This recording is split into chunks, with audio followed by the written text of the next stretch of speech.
سهراية وكوباية شاي وحكاية بيعزفها الناي. السهرة هتحلو يا عالم، إياك حد يقول مش جاي. سهراية وكوباية شاي وحكاية بيعزفها الناي، والسهرة هتحلو يا عالم وياك حد يقول مش جاي. سهراية وكوباية شاي وحكاية بيعزفها الناي، والسهرة هتحلو يا عالم وياك حد يقول مش جاي. والسلام أول حكايتنا ومش هنقول بجور أو هاي، أصل الحلم العربي غايتنا هو الأصل وغير باي باي. مساء الفل عليكم وما أحلى الرجوع إليكم. رجعنا لكم تاني علشان نقدم لكم حلقة جديدة من برنامجكم سهراية وكوباية شاي، واللي ما عملش الشاي يعمل الشاي ويحصلنا. يعيش معانا في حياتنا ناس كتير ويمروا عليها زي الحلم، وأنا من أعز الناس اللي عاشت معايا ومرت في حياتي وبقت بالنسبة لي دلوقتي زي الحلم. أبي رؤوف الله يرحمه، زوج أختي وداد. وأبي رؤوف كان شاب جميل ومتنور وطالب لسه، لكن بيلف العالم. وفي أحد زياراته لمصر شاف أختي وداد عند بابا في المحل، أعجب بيها جدا وراح تقدم لبابا وطلبها مني. بابا وافق عليه على طول لأنهم كانوا معروفين بالنسبة لنا وجيران قدام، وبابا عارفهم وعارف أصلهم وفصلهم. وفي أول زيارة رؤوف يجي لنا البيت بعد ما خطب وداد، جاي بقى وجايب معاه علبة نيات شيك كده فيها كل العقل بتاعت المقامات الموسيقية بتاعت النيات، وبيسمعنا بقى، بيعرفنا على فنه ان هو فنان وبيعزف، وبيسمعنا الاغاني اللي بعيدة علينا ونادرة احنا ما نعرفهاش او ما نسمعهاش. فعزف غنوة الحب الاولاني بتاعت محرم فؤاد. الحب الاولاني، الحب الاولاني. انا بغني معاه، راح رامي الناي وقام راح واخدني بالحضن، وحس ان هو وجد ضلته في البيت ده وهيلاقي متعته مع الناس دول. اتعودنا عليه وحبيناه وبقينا نسهر معاه. حتى لما اتجوز بقيت انا وعلاء اخويا نروح نسهر معاه طول الليل، نفتكر الاغاني الجميله والاغاني النادره، هو يعزف واحنا نغني معاه. دخل البيت ده بقى اعظم ملحنين مصر، لان هو كان اشترك في فرقه الموسيقى العربيه واحتك بالوسط الفني. جه عندنا الله يرحمه محمود كامل، صاحب غنوة صورتنا واحنا سوا بتاعت محمد عبد المطلب، يا لولي الندى بتاعت فايز احمد.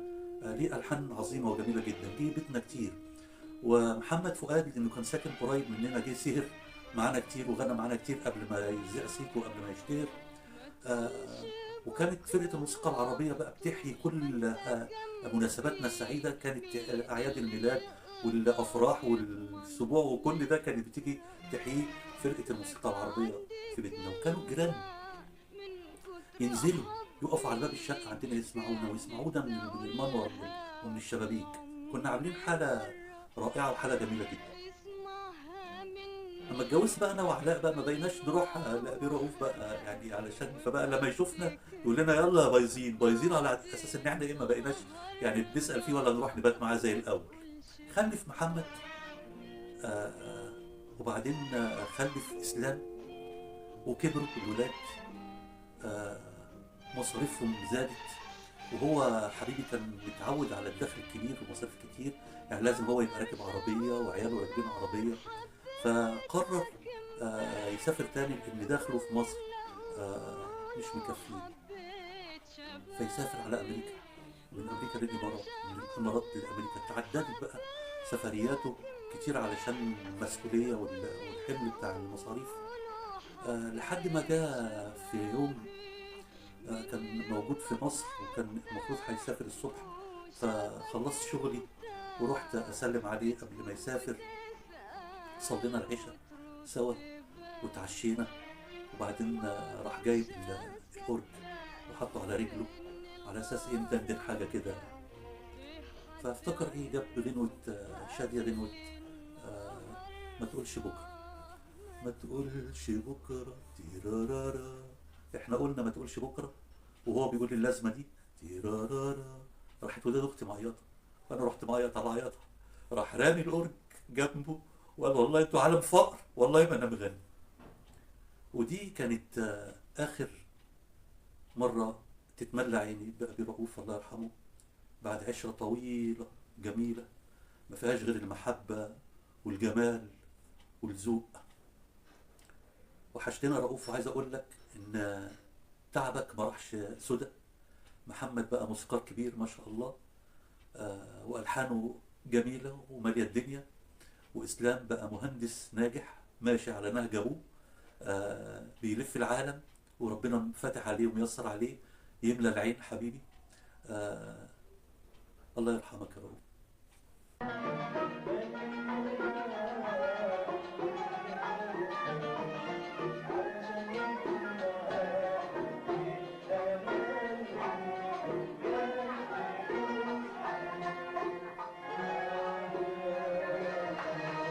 الحلم العربي غايتنا هو الأصل وغير باي باي.